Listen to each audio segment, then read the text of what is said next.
What happens when a romance novelist gets sucked into her own adventure?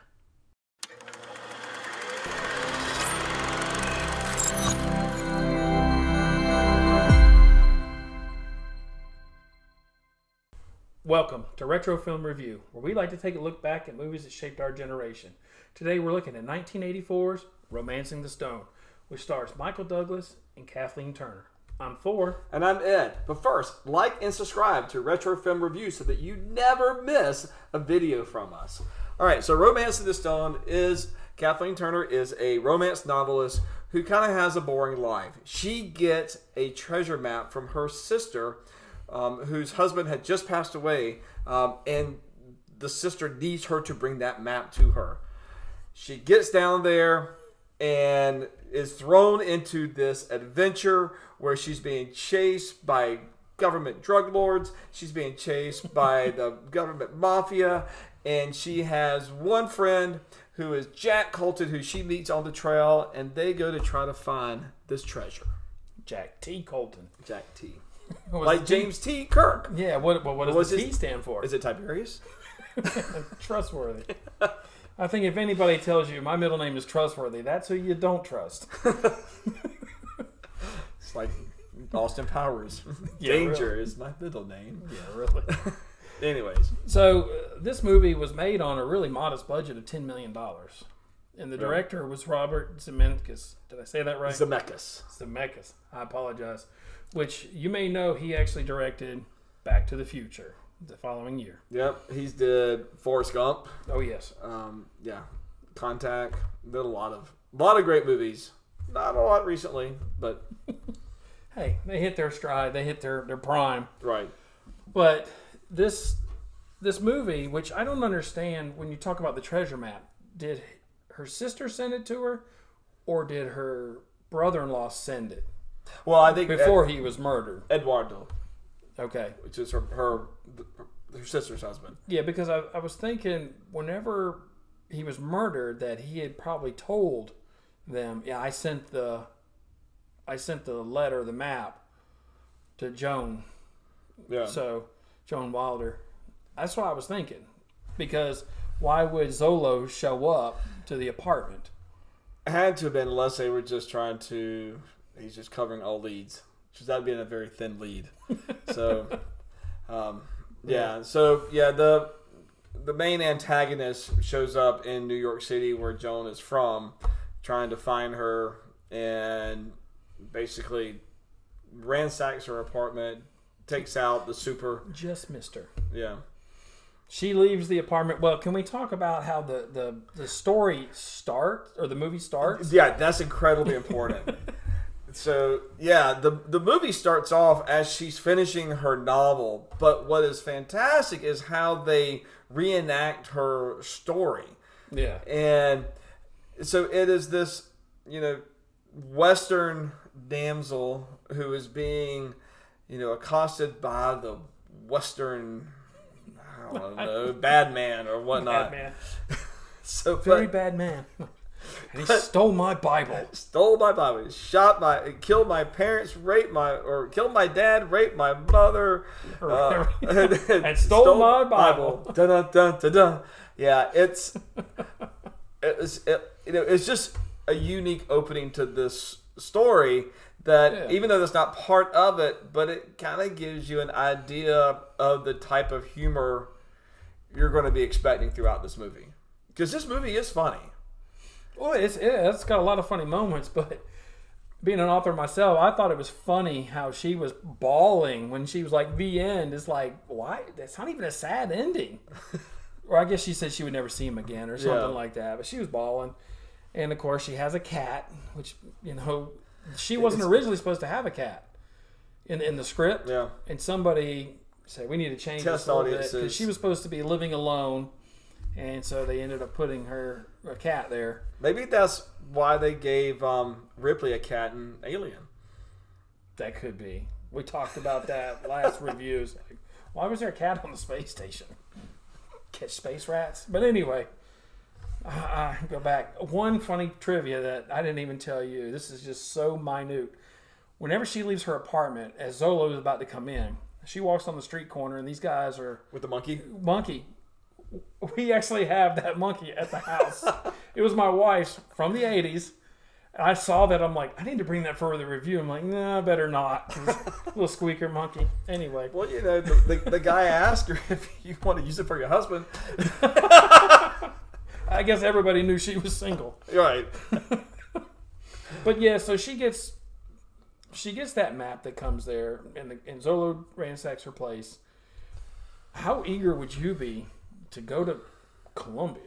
Well, not very eager. And even, at this time, the Colombia was very overrun by warlords and all kind of stuff. And so it was an extremely dangerous place to go. The whole thing with, though, is that when she's at the beginning of the movie, she's a very timid person. I mean, she writes these extravagant stories that I kind of basically lives her life through her books. Yeah. But none of that she experiences. And so, for her to then, she's basically pleaded by her sister to bring that map down, or else, it's life or death for her sister. And I guess the love for your sister is going to bring you down there. But it probably took a lot for her to get down there. And even her publisher, mentions that it's... Well, she gets seasick, motion sickness, gets sick on the escalator. Yeah. That was the one time. Right. But, why wouldn't you don't show anybody the map. Don't tell anybody that you got the map. She didn't even want to tell Jack Colton whenever that she had the map. He found it. Right. So she boards down there. When she gets off the plane, of course, there's a couple other characters who were trying to... How did Danny DeVito, which plays Ralph, and his brother Ira, how did they know that she was coming with the map? I missed that connection. Well, her sister called her. Her sister was with Ira. Okay, well, I mean, I guess, how did they know to kidnap her, the sister? Did I just... I think just out? because Eduardo had the map. Eduardo got killed by Solo, allegedly. I mean, that's what he said. Yeah. But then, so to get the map, they knew he had that, so they got his wife, and then his wife, led to... But I knew Jean-Valder. Zola was after Ralph and Ira, so that's why I was wondering how it all... Yeah, I mean, I may have just missed something when I rewatched it, and I apologize. Yeah, a lot of that, but I mean, all the drug lords and then the people who are all trying to chase behind the scene for the map, a lot of that's kind of just thrown in there. You just go and have to accept it. Because honestly, our main theme of the whole movie is this relationship here and how they kind of move on and win the day. Yeah. Now I will tell you that when we were looking up this research, that a lot of people think this movie is reminiscent of Raiders of the Lost Ark. Kind of, or they try to compare it, which when I watched this, I didn't get that vibe. Okay, yeah, they're in a jungle, they're going for an idol, but there's a lot of movies that do similar stuff. Well, there's a lot of stuff that's like that. Yeah, I never saw that either. Granted, this takes place in present time, and Indiana Jones was, the 30s. Nazi era, but it's still two different types. I mean, that's just like saying, any science fiction film is the same as Star Wars, right. Just because they're both science fiction films. Right. And so, but I think that this movie came out the same year as Temple of Doom. Yeah. Because this came out like in March, and Temple of Doom came out in May. So maybe because they were so close together, they were like, well, this is the poor man's Indiana Jones. I don't know, but yeah. But it really was, at that time, kind of compared to... When you order Indiana Jones on Wish. Well, and I mean, he's in the same kind of gears how Indiana Jones would have been in, but that's what you do in the jungle. Exactly. I mean, you don't wear blue jeans and a t-shirt, like that. You definitely don't wear high heels. Yeah, no. Like she tried that. I don't know how she even made it as far as she did walking. No. But we don't see Michael Douglas, who plays Jack Colton, right, for like 20 minutes or something until you're in the movie. Yeah. I mean, it takes a while. But the beginning of this film, I just think is fantastic because I love the way that she gets on the wrong bus. And then she, gets out in the middle of Colombia, which is actually Mexico, just in case you didn't know. Well, go ahead. But just the way that things just progress for her, the bus, she's trying to talk to the bus driver who is paying absolutely no attention to the road, which is on a cliff, but then runs into Jack's truck. Yeah. But just the way that things kind of spiral out of control from that moment on. Yeah. It just really keeps the story propelling. Well, that's really kind of when, like you said, it really begins. That's when all the action gets in there. Now, I noticed when you say she got on the wrong bus, the bus originally had the right name on it, but I'm guessing it must have came from there or whatever. And then right when she gets on, they flip the tag, and it has the other city where they're going, which is in the opposite direction. Yeah, but Zola was the one that put her on that. He knew that it was the wrong bus. Right. And so because he was going to then take the map from her in the middle of the jungle. Danny DeVito, she got on the wrong bus. I did love the relationship that Ralph, which is Danny DeVito, had with his cousin Ira. I love their little dynamic. They would sit there. Relationship. They would beat each other up and then love each other. It's like, except for when they was leaving them with the boat, which we'll talk about. Yeah. So when Michael Douglas's character shows up, and there's a quick ambush, and they run away solo, which then starts the interaction between Joan and Jack. One of my favorite little, back and forth is a whole transaction of how much it's going to cost to take her on the trip. Yeah. So she started out at $50 and he's $500, and she goes into, $200, but it's just funny that it ends on, would you take $375 in a traveler's checks, American Express? You got a deal. But when they start walking off, and she thinks that he is just this gentleman, because she writes these stories about these, guys that are just the perfect men out in the wild who's taking care of this woman in her books in distress. And she, he picks up her suitcase and she gets this proud look on it, and he just dumps it right there. And then it does it again later on when it's pouring down rain, and he's like, "You got anything in there that's valuable?" "Well, no." And then he grabs it again. She just smiles at him like, "You're such a gentleman." And then he, tosses it off the cliff. It was pretty funny. But she was looking for the man that she wrote in her novels. Right. The perfect man that would do that. And it's like, that's not going to happen. Yeah. You can write whatever you want in your books, and it's like, it's not going to exist. So, but every time they try to go somewhere, Danny DeVito just somehow happened to show up.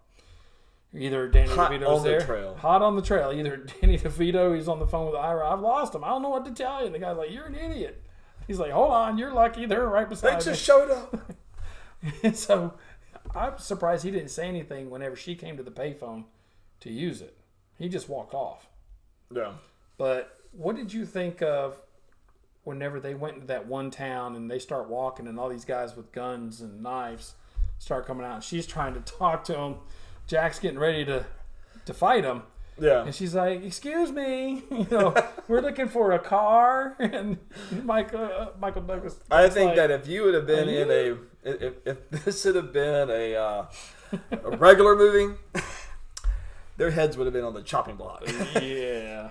But what just turned that whole scene around was when they go, "Are you Miss Wilder from the books?" And it was just. He goes because they're like, "There's only."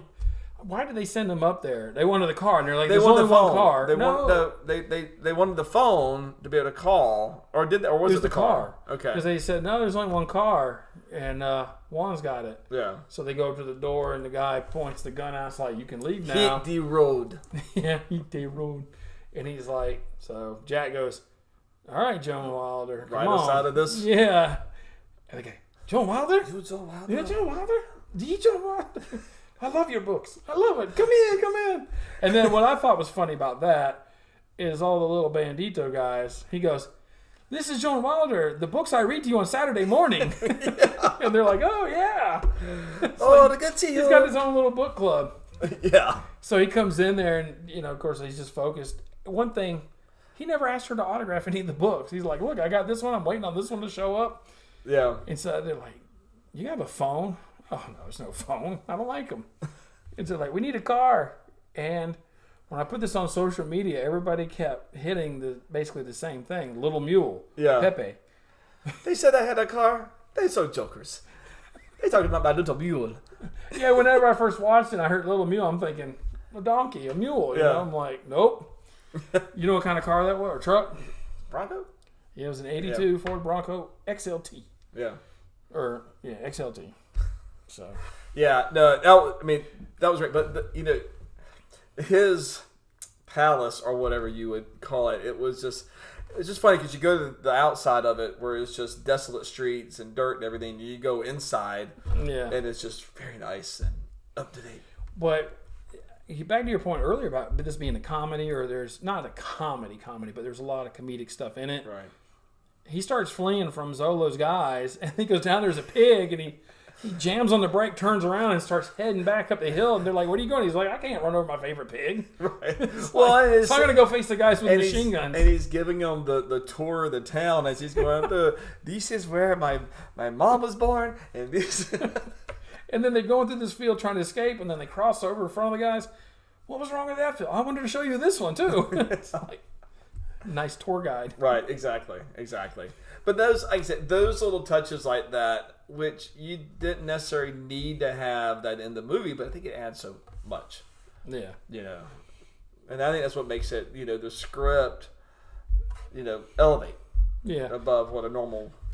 And even though Jack, I love how Danny DeVito, and this happened afterwards, but he beds her, as we'll call it, like that.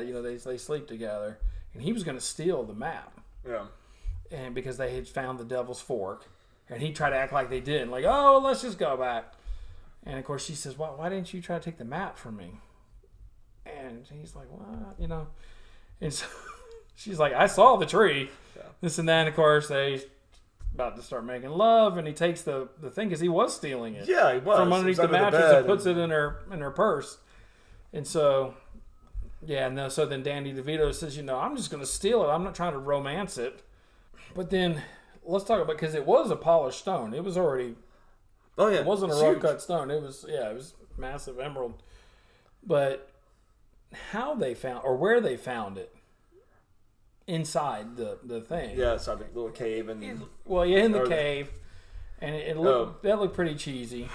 But the cheesy part to me was when they scooped all the dirt out and all that, or the mud, and they came up with this rabbit statue. Yeah. And of course, it's a priceless statue. Yeah, Joan was like, it's a priceless artifact or a statue or something. It's like, no, it looks like something you went to. It looks like something for the dollar store for for Easter decorations. Yeah. No. And then she's like, well, in my first book, I hid, because he's like, is this what we're actually, the treasure? She's like, in my first book, I hid it inside the statue. And he's like, smash. So what if the statue was the priceless artifact? Whoopsies. Whoops. What did you think about when they found the plane that had crashed in the jungle? So, because I know there were some things we had talked about. Well, honestly, about that. So the plane is not really one of my favorite scenes in the movie. To me, it kind of slows down a lot, but it's more exposition about how he got there, and they get to know each other a little bit more. He learns a little bit about what she's doing down there. Right. Because honestly, it is really the first moment that the movie slowed down. Yeah. Because it has just gone here to where they swung across the cavern and all that kind of stuff. And, it's there for the audience to take a breather, but I don't know, it was a little slower for me, but yeah, I get it,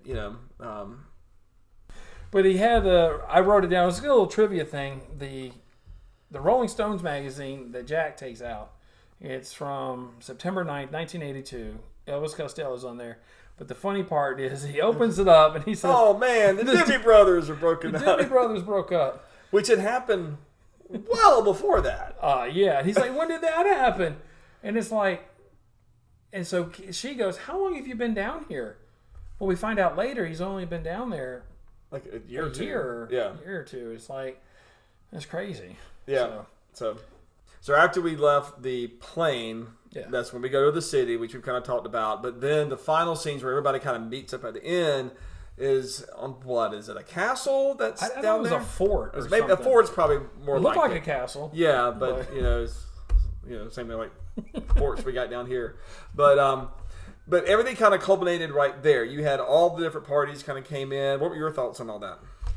Well, I thought it was kind of played out a little bit, where Jonah's up there fighting Zolo, who is a trained soldier. Now, he did already have his hand bitten off by the gator or crocodile, whichever one, which was not exactly believable.